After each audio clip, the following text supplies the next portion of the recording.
Welcome to the PowerHaus Podcast. I'm Gabrielle Caine, and this show reveals what successful people do differently so you can too. We'll dig into the choices, habits, and turning points behind the results and leave you with one practical step to use each week. Thank you very much for joining me on the PowerHaus Podcast. This is my guest, John Brook. John, would you like to introduce yourself and let us all know what you do? That's kind of funny. Well, my name's John Brook. I've been a real estate investor and coach for a few decades now. It was funny because I've had a few people ask me what I do now, and it'd be the same thing if someone asked you what you do. And it's like if you say, "Oh, I'm a lawyer," they kind of shut their ears, or I'm an accountant, they shut their ears. Oh, I host podcasts, they shut their ears. Oh, I coach people how to invest in real estate. They kind of shut their ears because it doesn't excite them. So now it's like, well, I help growth-minded individuals eliminate the uncertainty and avoid costly mistakes in real estate investing. And they go, oh, okay, well, what's that all about? And I go, well, too many investors hesitate, especially the way the market is now. And because they have that lack of clarity, they don't know how to move forward, they don't have a solid plan. And, that can be expensive for people. So it's like, I want to provide direction, give them confidence, a strategic foundation that they can build on and move forward with it. So if you answer like that, then it's like, oh, that's kind of interesting. Hmm, it is interesting. Yeah.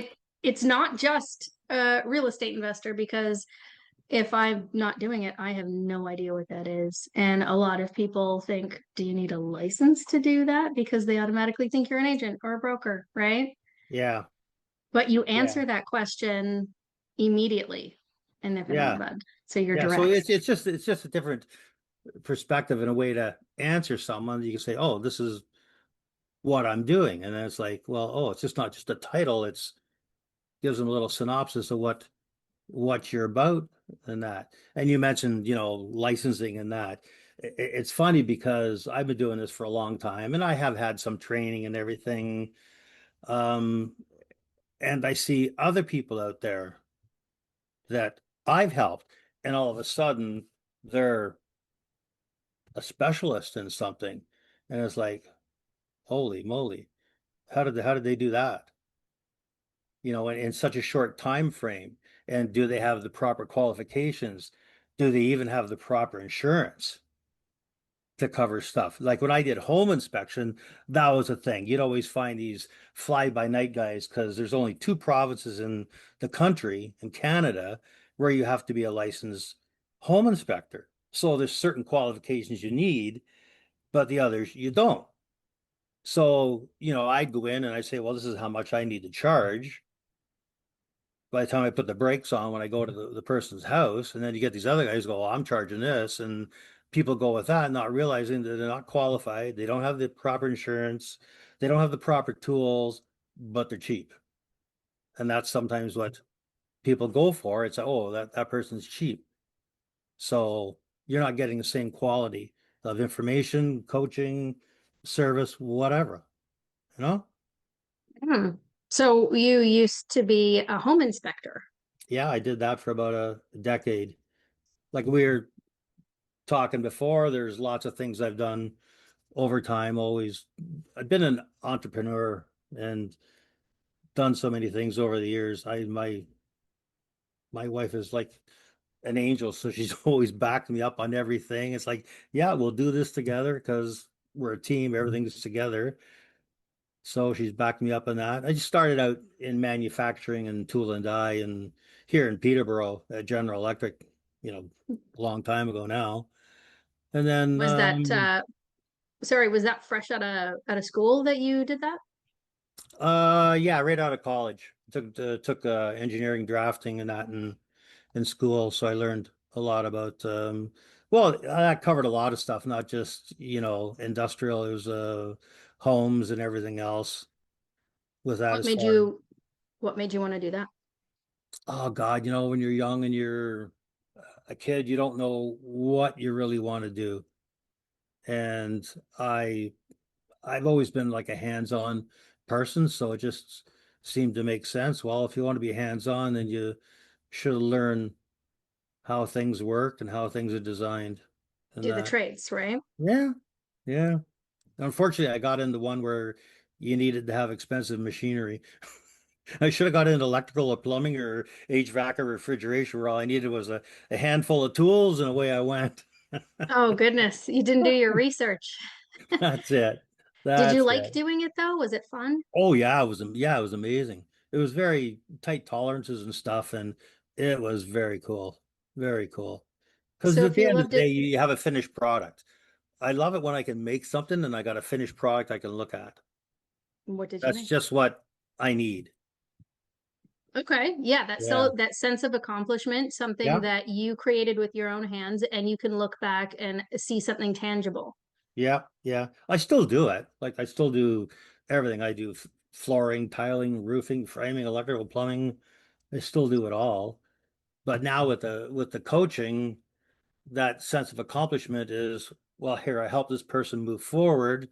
They're building their real estate portfolio, and I was a part of that, whether strategic or just a small part of it, and they ran with it, whatever. At least that's something I helped build there. So I get that sense of accomplishment there, and it's very gratifying, really. That's awesome. So I have to go back to this tool and die thing. If what got you out of it? Why did you stop? It's because you didn't have the tools?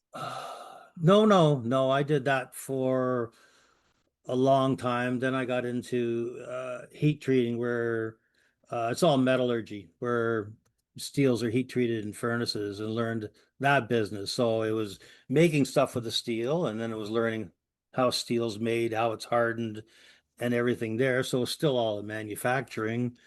And then I purchased a Canada Bread uh, Dempster's franchise, delivered bread. Oh, I heard about those. You have to purchase the root, right? You purchase the route, yeah. They're usually very expensive. My route was downtown Toronto.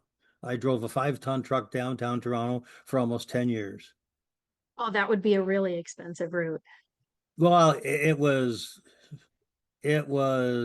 brutal. It was brutal. You I'd wake up around midnight because you got to go to the depot, you got to sort your bread, put it in the truck, then go out and deliver. And Mhm. you're working about 12 hours, and then I come home, have supper with, Sue when the kids were home. They were all grown up and gone, but have supper, then go to bed about 6 or 7, then get up at midnight and do it again. You don't deliver Wednesdays, you don't deliver Sundays. So those 2 days I'd stay up 24 hours every week. And then the other days I got about 5 hours sleep. Did it for 10 years. The first month I lost 35 pounds. Oh, I need to get into bread. It's just because it's so stressful. Yeah, no, I feel your pain. I've done that. It's so I've done stressful. that. Stuck on Yeah. King Street, your truck is broken and you're blocking streetcars. Oh goodness. Yeah, and then yeah, the stress of that, and you have to meet them on time. Did you have to hire merchandisers too, or did you Oh do all yeah. your own merchandising? Yeah, you had a team of people that you hired and worked for you. So Okay. So was that like your first sense of entrepreneurship or that was, um yeah, yeah. And then uh, the business was kind of peaking, and I thought, it's time to move on to something else. This is gonna kill me if I stay at it. So I mm, just sold that. Then I bought a home inspection franchise. I was going to do contracting work again, get back into making things, but I bought a home inspection franchise and did that for over a decade in Peel okay. And region. In Peel region. what were the hours like when you had to do that? You're running your own business. Well, that's kind of like being a real estate agent. You go when you get calls. So it could be on weekends. It's always in the daytime because you got to be able to see your way around a home and that when you're doing your inspection. But, it could be any day of the week, Okay, so really. you went from the bread route where you were not you didn't get a lot of sleep. You were home for dinner. You went to bed early, and then you Yeah. went to the inspection company. Did Yeah. that take a toll on your family life or with Sue? No, She was just no. always so loving and supportive and understanding. Yeah, yeah. Oh, you lucky man. I became a much different person when I did the home inspection because it was just the bread route was just you're always tired. You're always tired and you know tend to be a little bit more grumpier than you should be really because you're tired.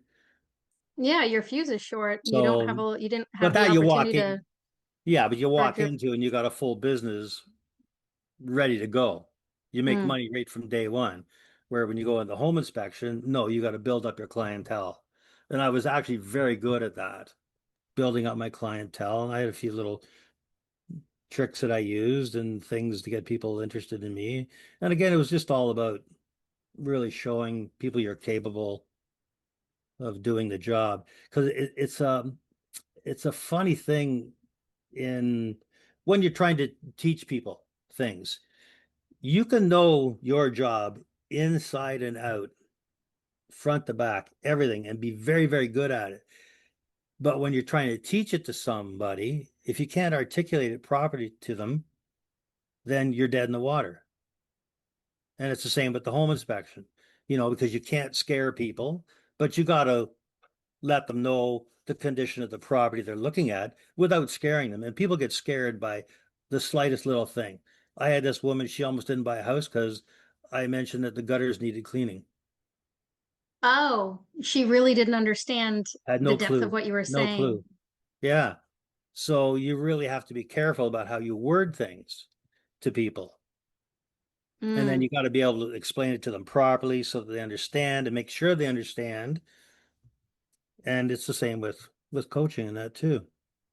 wow. Okay. So when you're switching your careers here, you're Yeah. kind of sidestepping with the tool and die over to steel work, right? Hmm. Completely out of left field with bread. Do you think this isn't a like a tension thing where you're just like, okay, I'm bored, I got to move on to the next? Why did you make those changes? Well, for the bread, it was good money. Yeah, the hours kind of sucked, but it was just you're running your own business, you're your own boss. It comes really back to that. You're your own boss type of thing. So you answer to yourself. But the franchise is a little bit different because you're still answering to someone else, and there's certain guidelines you have to follow, but at least you're making your own money and it's all yours type of thing. And then when it was for the home inspection, yeah, it was similar. It had the potential to be good money, and again, you're your own boss with that. Okay. So But that's you what got out kind of of interests me. okay. I can see that. And Yeah. the appeal of being your own boss and answering to yourself. Hmm. But that is such a drastic change from tool and die and steel to bread. So what Yep. made you switch from those other two? Well, it was just a family member that was doing it. So I went out with him a few times and got the hang of what he was doing, and it's like, yeah, I can do this. This looks like something I'd be interested in. So it wasn't just jumping into it blind. I was able to experience it a bit to see if it was going to be a right fit. So Okay. that's what the difference was there. And I thought, yeah, I can do this. Okay. Did you just get bored of it after a while, or why'd you switch gears? No, it just because of where my route was, downtown Toronto, it's no good. It's just too strenuous down there. Anybody that delivers downtown in a big city usually has, like when you're looking at, Coke drivers, FedEx, or any of these delivery services, they have less stores to go to than the suburbs because it's just too hard to get around Yeah. and Yeah, that. So it it's a just takes tight it squeeze. takes a toll on you. So you just get very frustrated. So after doing it for a decade, it was like, yeah, okay, time to move on. But Okay. And was that the same mentality when you were switching out of tool and die and steel? What was the mentality to switch gears there? I was just looking for something that was gonna make me more money, really, because I was just at kind of hit a wall where I was. Okay. There was I no like that. ladder. There was no ladder to go up. So it's like, well, I can't do anything here. And I look out in the field, um, anything comparable, it was going to be the same. So I was like, well, this is something different. I can make more money doing it. So let's just give it a whirl. Okay, so you Really? plateaued in a Yeah. sense that it's like this is the highest I'm going to get, and I Yeah. need something. All right. Okay, that makes sense. Now I'm Yeah. understanding the thought process behind this. All right, cool. So, Yeah. okay, so we're going to go back to home inspection, and you did that for 10 years. Yeah. And how do you build that? Something from scratch. You're like straight from scratch. You go from bread to home inspections. How do you even know where to get started on that? Well, because I bought into a franchise, they do a lot of training for you, opposed to someone just starting it on their own without the training. So I did have the training on what to look for, and then because of my drafting background and everything in college, a lot of stuff I was familiar with, and then doing my own stuff, a lot of stuff I was familiar with. So that really helped, but that's just really showing you how to look at a home, what to look for. And then a lot of it comes from experience. So with that, you have to mentor with someone for, I don't know, 6 months to a year or something. So many inspections with them to learn the trade too. And then you're kind of set free on your own. So then it's about building the clientele. And your clientele, very few people, as far as buyers or sellers, go out and get home inspectors on their own. They go to the realtor. So again, Mhm. that has to do with, you know, really leveraging the people around you. So they leverage the realtor.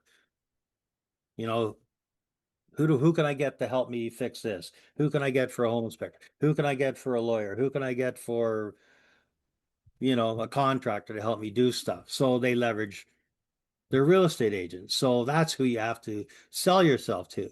So I used to buy these little boxes, like a lunchbox style. They were shape of a house.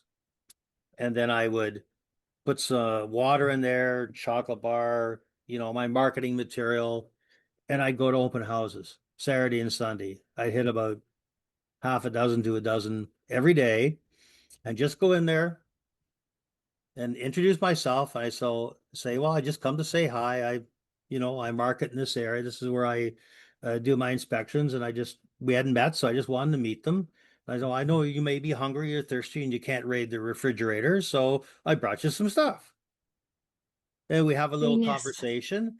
And I think the first weekend it got me 3 or 4 inspections right off the bat. It was like, wow, that turnover just from that's outstanding. And I would do that. And I slowly built up a clientele of realtors over the year, and many of them are still really good friends. You join different associations. So I joined the BNI, Business Networking Group. And then they had professionals from different trades in there and services. Like ours was actually large. Ours had um, a lawyer, contractors, electrical, HVAC, insurance, just a variety of people. And the idea of that was to network and share business. So if I knew someone needed insurance, like, oh, okay, well, here, I know someone that can help you with insurance in my little network. So you join these different networks, that helps build your business. That's the whole premises around that. It helps build your business. And there was like website builders, photographers, there was just a variety of people. Ours was pretty large, actually. So that helped. Hmm. And Thinking then you outside the build up your box clientele. and getting creative and being so bold as to go to an open house. Was that You nerve-wracking at all have for to. you? No one's going to come to you. Exactly. See, You got to go to them. that's the golden nugget that I was looking for, John. No one's gonna come to you like, oh, I built up this beautiful website and I got all this stuff. And I'm gonna sit there and twiddle my thumbs. It's not gonna happen. No, it won't. That's the No. thing is nobody knows what you're creating. No one knows about the seed that you've planted and you're taking Yeah. so much time to take care of it and watch it grow. you have to get yourself out there. Is that Yeah. hard for you to do that and just walk into an open house and just talk to strangers? First few times, brutal, because you Really? don't know. You just don't know Hmm. what. And then most of them were great. Um, Made a lot of great contacts, like I said, and then you'd go to their brokerage because you'd go meet them at their brokerage. And if you had that relationship, they were more than happy to introduce you to all the other agents. And now all of There a we sudden you've got go. some more contacts there. So that's how you built up your client base Oh so yeah, quickly. like because we're in a Peel region. There was a few guys there. I'd go and get a bunch of samosas, take them in. Here's some samosas, and everybody loved them. And you do lunch and learns. You do a little presentation and provide a little lunch for everybody, and you get to do that. And then I've got connections with some brokerages here in town to do the same darn thing again, all over again. Oh man, I love that. That's genius. See, I'm okay with door knocking. I'll talk to a perfect stranger, but when it comes to planning, I'm like, no. If I have to plan a lunch and plan a presentation and plan a day and a time and all that stuff, so not up my alley. Did you ever have to get help to put this stuff together? Oh, my wife always helps me with everything because she's awesome. She is a saint. I love her very much. And you know her. I do, yes. How about those slideshows? Did you do slideshows for your presentation? Oh yeah, yeah, yeah. Okay. A lot well, for that business, yeah. Since I had a lot of photographs from different inspections, I would just go through kind of the routine where I start, what I do next, and just to show different examples of what I'm looking for and that. And then actually what I did too a few times was some of the realtors, I did a home inspection on their place just to show them how I perform when I'm Mhm. doing that. A few of them, I invited some realtors to my house and I did the same thing there. So then I had a bunch of them. And then I just went through, this is what the process is that I do. So again, they could see what I do, how I, like I said, articulate it to them, tell them what I'm looking for and that. But that's much better because now you're working with a bunch of different realtors, and then um, gave them some information Hmm. on And then that not only later on. that, but you're also giving them an experience Yeah, and you're creating memories and building a bond all at the same time. This is yeah, simultaneous. And so not only are you building a relationship with them and taking them into your personal house and going to their house, yeah, which puts you on the fast track like very quick, yeah, but you're also creating a memory. So it makes it easier for them to articulate that to their clients yeah, and say, this is how he does it. He's thorough. I've been through it myself, and this yeah, is what he does. So that's really going to target your audience real fast and yeah, build relationships through, further than arm's length at yeah. that No, point, it right? worked. It worked great for me. It worked great for me. And then I would end up showing, a few other guys what to do. I remember I would get phone calls and emails from people wanting to start out, and they go, because they wouldn't have the resources we did with the franchise, and they go, "Can I follow you around to see how you do your business?" Because they're starting theirs. And I'd go, "No." Like, why would I do that? I want to create competition because I'm Yeah, bored. I don't have enough. exactly. Exactly. And then what hurt that was then when people were getting into bidding wars and then they weren't doing inspections, and then that really hurt the business. It was stupid for people, but that's just what they did because there's ways around it, really. For some clientele, I would go to the open house. I'm not doing an inspection, but I can go around in an open house and I can see things that are going to alarm me right off the bat and jump out. And I could go with them or whatever. Mhm. Because we're not doing an inspection, we're just looking around. If you put an offer in and buy it, then we'll do an inspection later on. Yeah, I imagine you didn't bring a tool belt with you. No, no, So that would make no. more sense. That Yeah, puts your card in your back yeah, pocket. yeah. Or they just arrange the inspection before and then put the offer in, but then a lot of the listing agents wouldn't go for that. Hmm. Why? It was that because they didn't have to. They didn't have to because someone's going to put an offer in, and that's not going to be part of the clause, you know. Okay. Kind of makes you So, wonder though, their moral compass in that sense. Like mm, if they know something's going wrong or they, they've seen a couple sometimes, things, not you saying know, that they know, but sometimes you got to wonder.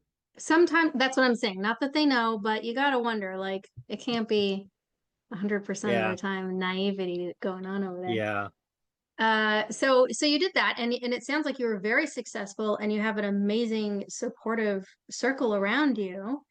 And you did it for 10 years, and you yeah, loved pretty it. much. So why did you quit that?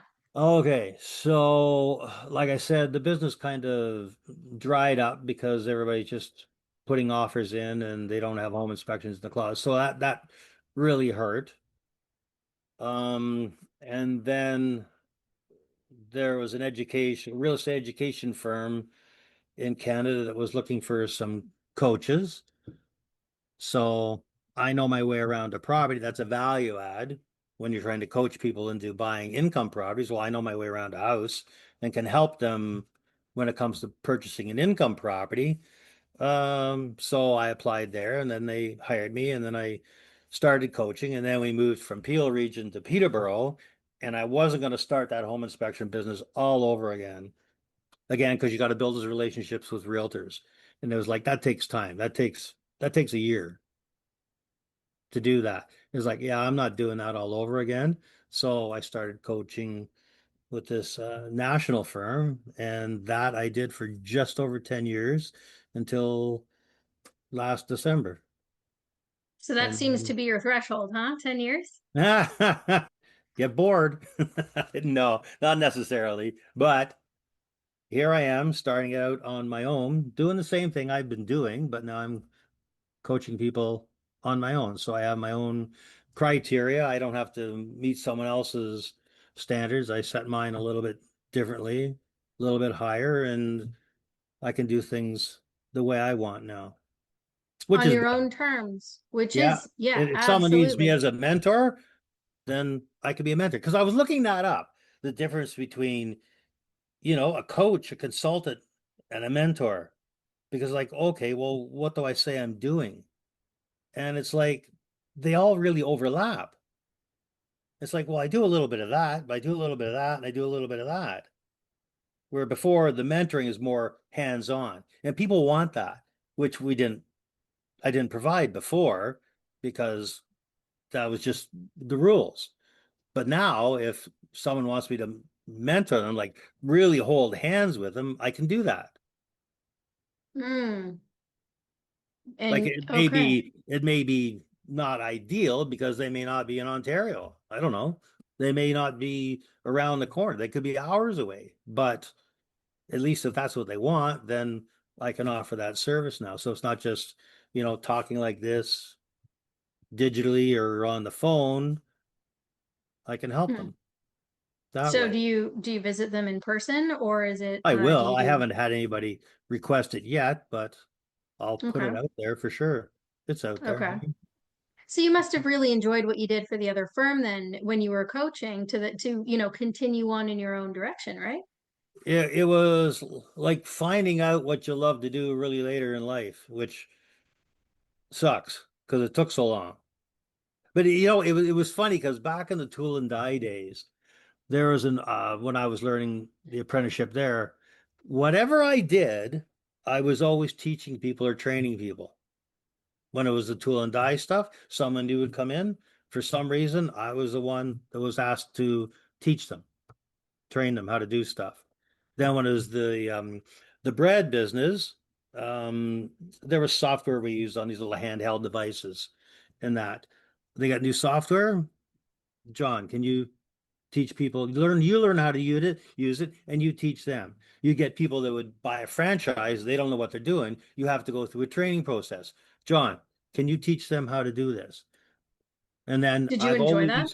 yeah, I've always taught people, but going back to the tool and die, there was an older gentleman, I can't remember what his name was, but he said to me, "You should be a teacher."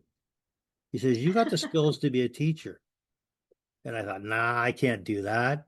But here we are all these years later, and through it all in every business, that's what I've been doing, kind of My teaching goodness. people. So yeah, so there has to be that satisfaction because you do enjoy training people. You have a way with words that you can break it down so that someone can actually take in that information and apply it.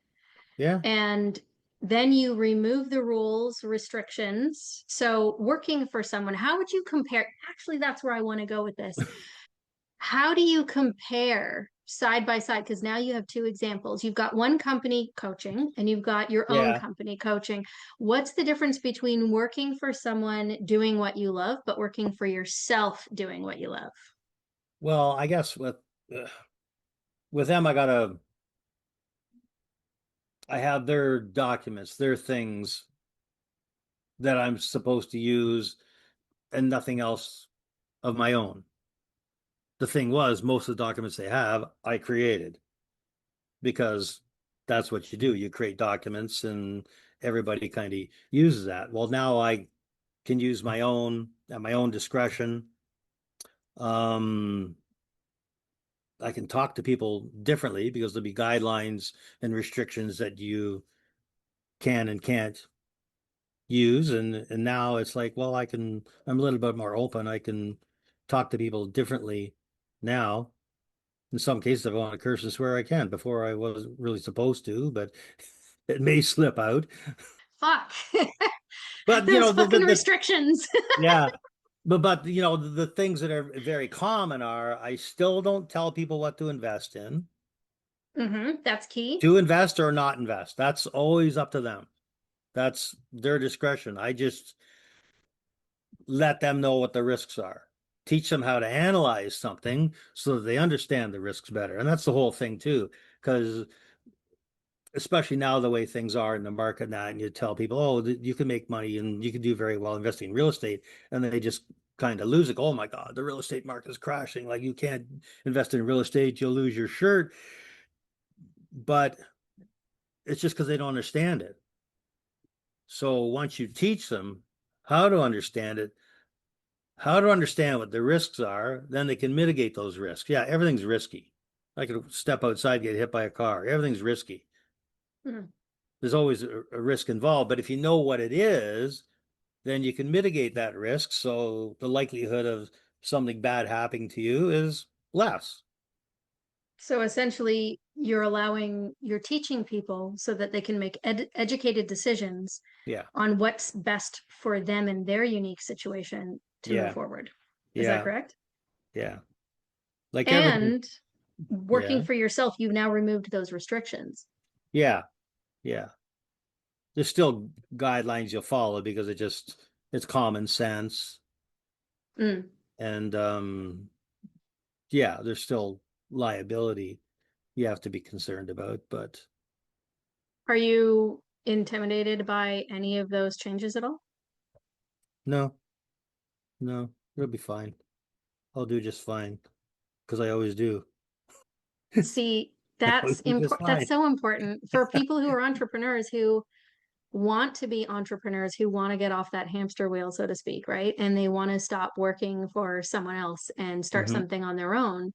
It can be intimidating if you've never done it before. It can be, scary if you don't really know what you're getting yourself into. How do Yeah. I get followers? How do I get clients? How do I get started? Hmm. Are there rules or laws that I need to be made aware of? That kind of stuff. So doing, your due diligence in that sense can be really important, but at the same time, it's still intimidating for Oh so yeah. many Even if people. you've done it before, it's like, oh, I gotta do this again. Jeez, that scared the crap out of me last time. But But you but move forward. Oh yeah. and what did you learn? What would you say is one of the most valuable lessons that you have learned in this entire process from tool and die to pinnacle real estate investing? Mm. Um, well, you don't take things for granted. You got to work hard to get what you want and plan. You really got to plan. You got to plan ahead because no one else is going to do it for you. And if you don't, that's when you're going to make costly mistakes, really. How would you advise someone to plan if it's something they've never done before? Well, they need to get the education. So you got to be educated on what it is that you want to do. And then once you know what that is, then it's much easier to build a plan that will get you to your end result, really. So for most people, it's retirement. How do I plan for my retirement? And then it's like, well, work backwards. What is it that you want to plan for, and how do we get you there from here, from the start? And it could be, well, for me, it's always it's the financial aspect of it and what to invest in. But it's taking the emotion out of it and being strategic with what you want to do. So you just help them Do you with think that. most people are actually financially prepared for retirement? No, Why? because it always seems to be in the future. So you're always worried about the present.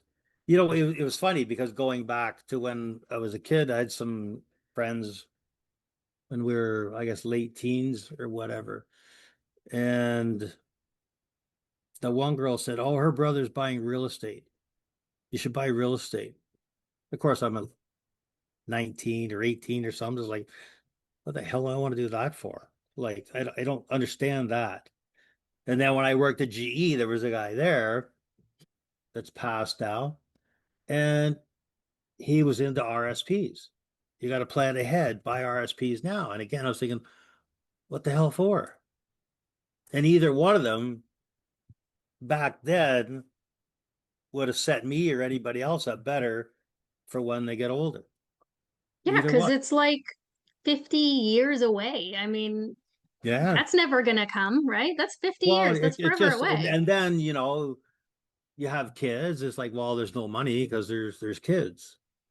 You're just getting by. You're paying the bills. You bought a house. They're in sports and different things, and then it's their education if it's college or whatever, and then it's like, holy crap, it's getting late. Hmm. It's Yeah, getting those things late. are expensive. Yeah. And then if you're not working for a firm where you've got, a good pension, which I never have, then you're really behind the eight ball. It's the ones that have, good pensions. They're just with the company they're with. If you got a good pension, then, that's great. I was Maybe just that's a good never in that place to position. start. Let's say someone has a pension or a 401k or whatever it is that they Yeah. have, okay? They calculate that dollar value that you're going to have when you expect to retire. So today they say 65, which we all know is BS, right? And Yeah. then you're supposed to start working backwards. They say, oh, well, you only need, let's say $4,000 a Yeah. month or whatever it is to pay your bills and do what you need. But wait a second, hold up. Did you count for inflation? How much have things been inflated in the last 5, 6 years? She's the last week. And then not only that, if that's not enough, how about shrinkflation? Yeah. So you buy, okay, here's a great one. I'm cooking bacon the other day, and I remember what seems like so long ago, it was supposed to be a pound of bacon. And Hmm. I look at it and it's like 300 grams or Yeah. 500 grams or something. Hmm. And I'm like, that's not a pound of bacon. And No. yet it used to be the pound of bacon was $3. Now we'll say 500 grams is $6 or $7 if it's on sale, Hmm. right? So now you have to take that into account about how much stuff has inflated and how much they've shrinkflated these items. Oh And yeah. then times that by X amount of years until you retire. You gonna survive? No, not unless you're eating dandelions out of the backyard. That's just not going to happen, right? Yeah. Well, So is that, a lot of people, sorry, a lot of people, they'll look at retirement and they'll look at what their pensions are and what they saved up, and they might have like a few $100,000 saved up in RSPs or whatever that's supposed to support them through retirement. So even if they got like 400,000 bucks, well, that's a heck of a lot of money. But they're retired. Now they're still living life the same way as they were. So they're still spending about the same amount. And that $400,000 is not giving them a satisfactory return that it provides them with enough income to support them throughout the year. So even if they made 10%, then that makes them 40 grand. So the whole idea is that $400,000 should make you money to support you without depleting it, but it doesn't. So they start picking away at it and picking away at it. And then after a few years, it gets less and less and less, and it makes you less and less and less. So now you got to take more and more and more, and then all of a sudden it's gone. Oh, So and don't forget taxes. yeah, the taxes are never less when you retire. That's a fallacy that's thrown out there. Oh, the taxes will Mm, be less. You'll take less money out, and the taxes will be less. Well, that's a load of crap. you mean Senior's Sure. Day at Shoppers Drug Mart doesn't change your life? Yeah, we're going Thursday to get some stuff. Yeah, It's a good thing they sell actually, we have to. groceries now.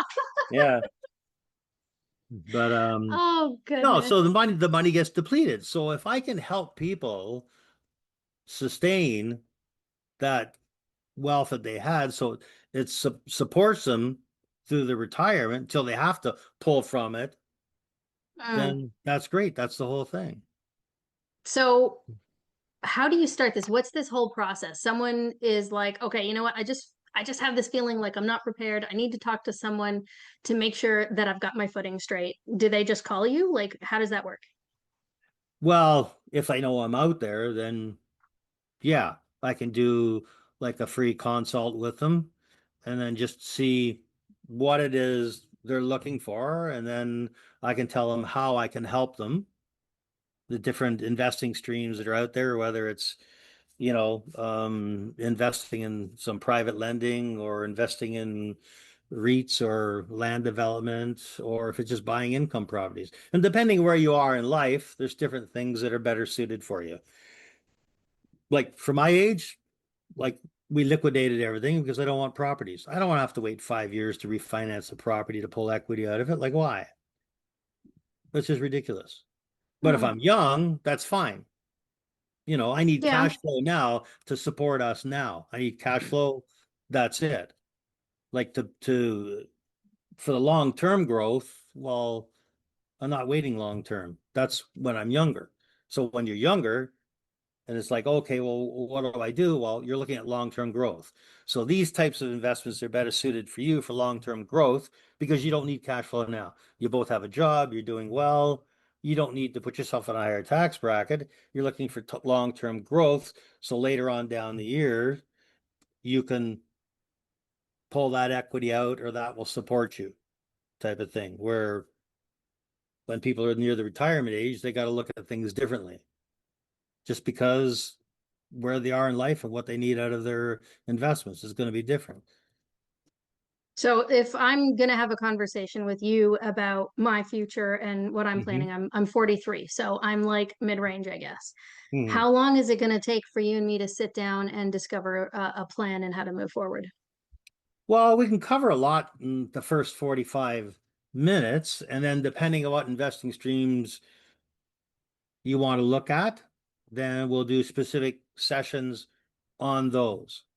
And then there's going to be different opportunities and deals you're looking at, and you'll need help analyzing them. So I'll be there to help you analyze those deals. So it could be, a few sessions in a year, it could be a dozen sessions, and then you'll be at that point, hopefully, where you're comfortable enough doing stuff. And then I'll still always be there for, oh, I need John to help me with this because I'm just not sure of what I'm looking at. I'm not Hmm. sure if this is a right fit for me.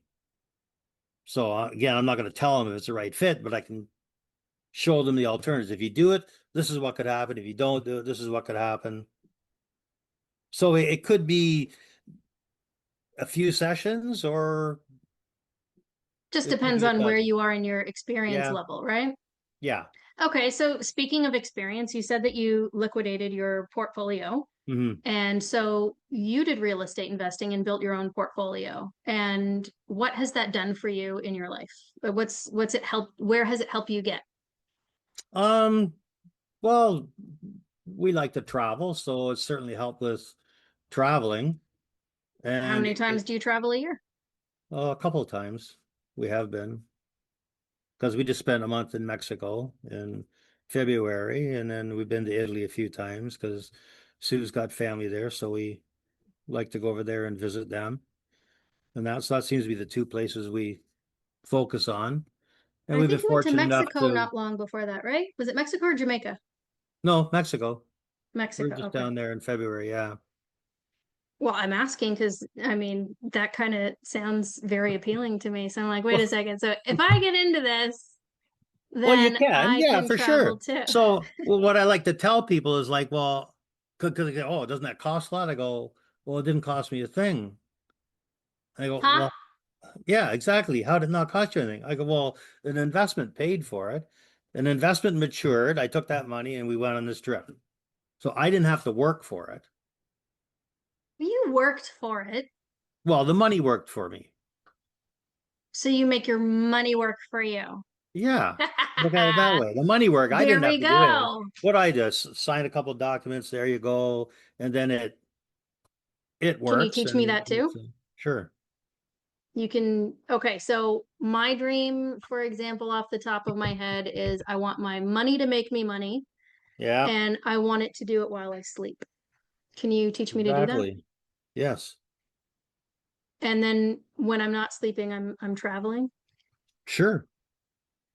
Damn. All right, sign me up, You man. can. You can. Yeah. Other Okay, people so maybe other things they want to do, right? what about, okay, so I'm sorry, just these questions keep popping in my head. So I'm also wondering, okay, so maybe I want to do pre-construction. Maybe I want to do multifamily. Maybe I want to do flips. Maybe I want to invest in the States. Maybe I want to use my registered funds. Are Yeah. there any limitations to what you can do? What you can teach me as your student? When it comes to legal documentation, you'll have to have that reviewed by a lawyer. Anything to do with, your accounting, setting up a corporation and what that looks like, you need an accountant or a lawyer. So I can't do anything legal. That's not what I do. Hmm. Those are really the big limitations there.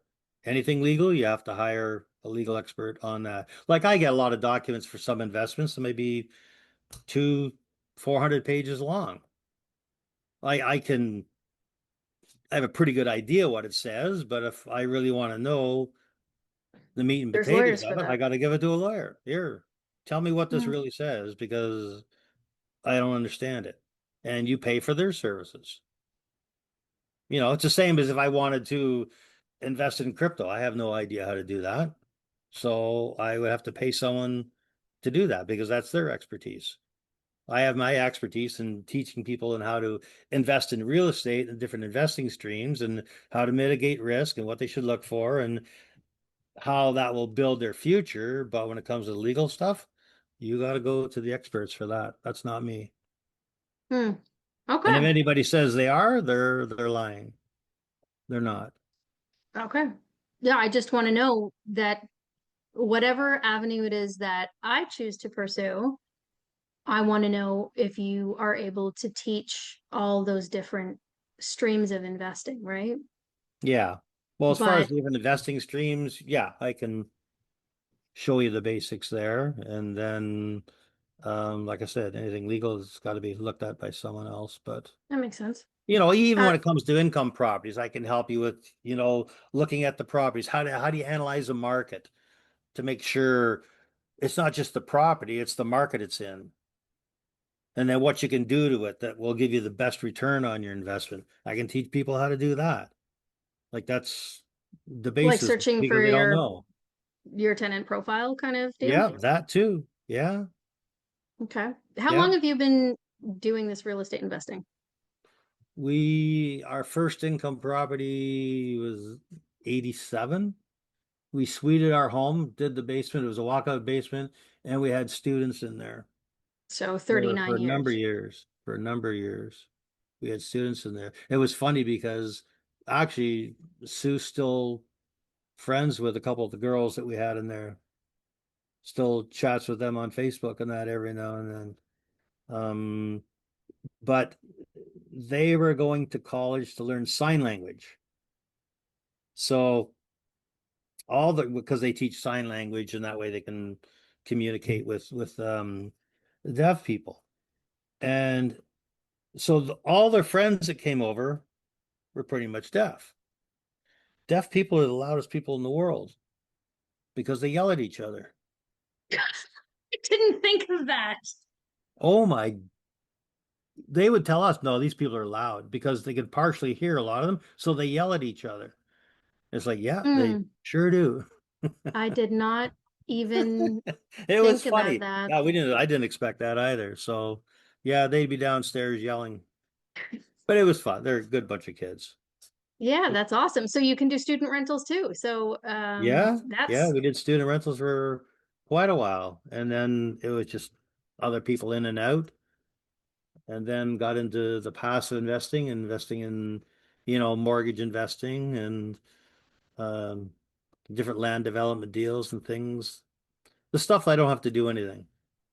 mm, okay. Okay. So I get that it's more like paper pushing if you're doing that kind of stuff, Yeah, right? All yeah. right. But even properties can be really passive. You don't have to do a lot in properties because you buy something that's turnkey, something that's brand new. It doesn't need any Mhm. renovations or anything. So the active, you think hands on, you're always doing something. The passive is, I'm not really doing anything. I have people that will do it for me. Yeah, I think one of my biggest fears though is tenants, especially ones that, I call them professional tenants, Oh, and yeah. they know all the laws and the loopholes, and then they don't pay or they cause damage or whatever, and it's a lot more stress than what it's worth. So then I'm thinking, do I even want to get into that?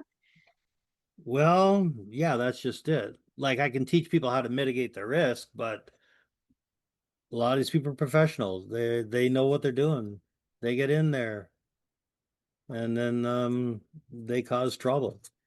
So And it's like, geez, do you want to take the risk? Because again, I mentioned earlier, there's a risk in everything. yeah, But then, true. but then you Okay, fair don't hear the point. good stories. You don't hear the good stories about the great tenants people have because it's not news, but they're out there. Fair point. I was a really good tenant for the record. See? So you I say. paid talking about I when I rented, I paid Nick and Sarah their rent on the 20th of every month Yeah. because if no later than the 25th though, because my mind is God forbid something happens to me and I end up in the hospital, I need to give myself that buffer time to make sure that I still pay on time. Yeah. See? And no, we didn't cause damage. It was annoying No, when, no. dishwasher Well, broke or something, and I didn't like to ask, "Hey, can you fix this?" But yeah, it's all about mutual respect and building that relationship and screening them as well. There was a thorough screening process when it came to yeah. choosing who their tenants wanted to be. And I was a single mom with two kids. When I applied for to rent the main level of the house, I had two large breed dogs, an Old English Bulldog and a Doberman. Now, most people would say Oh, no, geez. Yeah. but they said yes. And then my English Bulldog, Old English, sorry, had passed away before I had the opportunity to move in. So then I only had the Doberman, but there was no damage, Yeah. and they did the screening very, very well.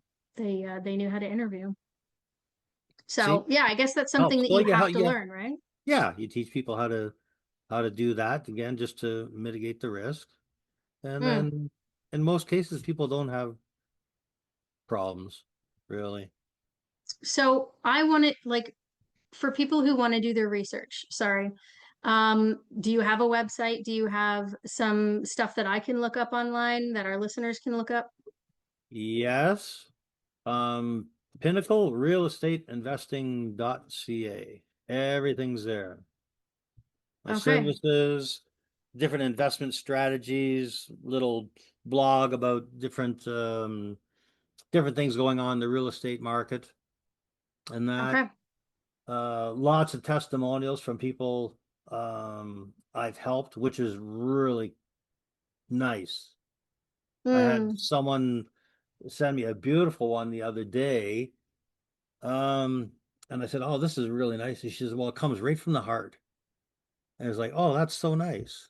It was so nice that she said that. And that that, feels good. That's rewarding, right? oh yeah, yeah, yeah. Oh, she's a nice person. She's great. And then I helped them buy a place in Mexico because I've done some research trips down there. I take investors down there, and I got a whole team of realtors, property managers, healthcare specialists, and legal.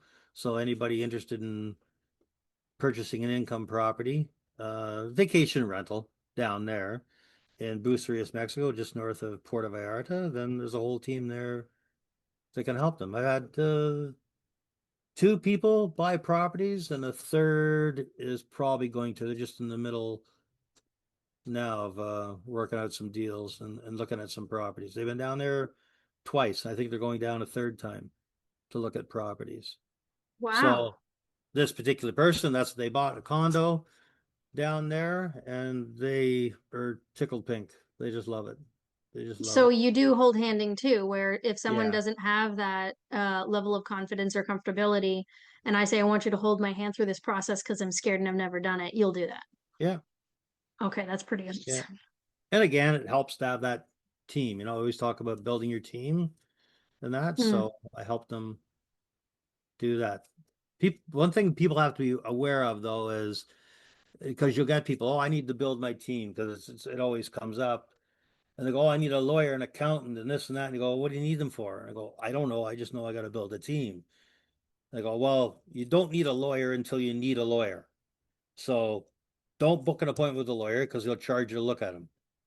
It's Mm. probably $300 to look at them. So until you need them, you don't need them. And it's the same with an accountant. They charge. So who are the people you can leverage and get information from? It's your realtor and your mortgage broker. Mm. You can Words of ask them wisdom from questions John and they're not Brook. going to charge you for the answers, but you have to be respectful of people's time. I'd say, yeah, if I want to have a conversation and get a little bit of information or build a relationship, I think I might take you out to lunch, you know? That's it. Yeah, That's be a it. little bit nice about it, because their time is Yeah. valuable. Everyone's time is valuable. So that does Oh, make yeah. sense. And I love that you added that, building your team, because like I can even relate just with the PowerHaus podcast is I have to put a lot of things together to do an Mhm. episode. And it's just like you were saying, networking. It started out with going through my phone and going through my contacts and just saying, hey, this is what I've done. Would you like to be a Yep. guest? And then it eventually spans out from there and it grows. And then you have editing and marketing and PR and all that other stuff. And it's all the people you put in place around you to build a strong foundation so that you can build your empire, so to speak. Yep. Um, and make sure that it's strong moving forward and that it's going to stand the test of time and market fluctuations. There you go. That's awesome. Well, There you thank you go. very much for coming on here and being You're my guest welcome. and I loved it. telling us your story. I love your story, John. That was great. I didn't know all that stuff about you. I knew some stuff, but I didn't know about tool and die. I didn't know about steel. I didn't know about bread. Bread? Oh, yeah. Man, that one was at a left field. I did not see that coming. Yeah. So, is there anything else you have on the go before we cut this off? Is there anything else that like you I mean, I didn't know about Mexico either, right? So, you've Yeah, that's got on my your website there. I'm looking at doing a research trip for this fall. We'll see. I need about six couples, a dozen people. Not large, it's very small, intimate hmm. group. Okay, so check out the website. Say that Yeah. again for us one more time. Your website? Pinnacle Real Estate Investing.ca. Perfect. Sorry, So that's then what. we can check it out there. All the things Yeah. that you have on the go. Do you have anything else on the go? You have your website and you have I got the a meetup Mexico. in Peterborough, April 11th. I don't know when you're going to put this on your site, but April 11th, there's a meetup for real estate investors in Peterborough. Hmm. It's just a Do you little like to do networking those from event. time to time? Yeah, Do you, yeah, okay. probably. I'd like to do at least 2 a year, maybe 3 a year. Okay. So I love that. that's just networking for people. And then I've got a really good friend that's going to do some mental training for people that want to be real estate investors, how to get yourself mentally focused. So that's going to Mm, be really cool. I'm not sure what she's going to do, but we had a good conversation today. So she's going to be talking about that.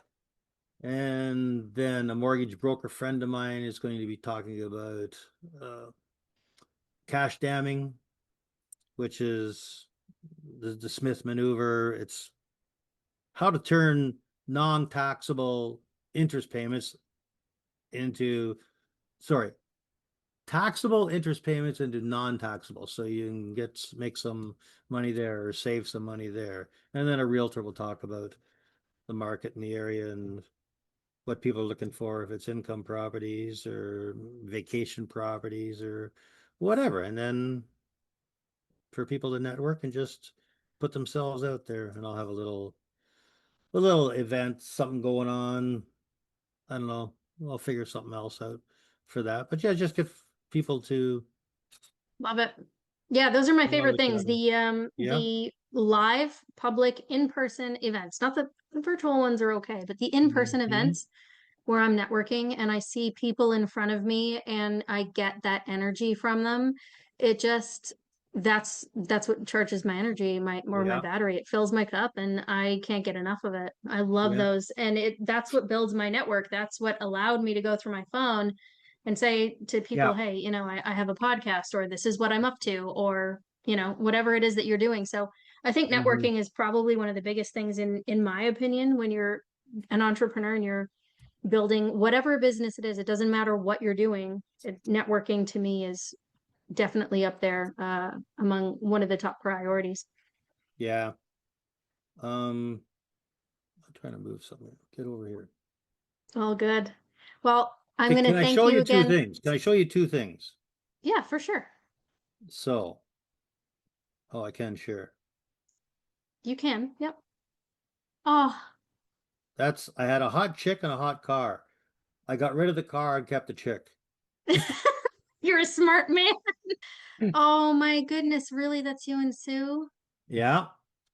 Okay, well now I Yeah. have to Yeah. release the video for this because everyone needs to see that gorgeous picture.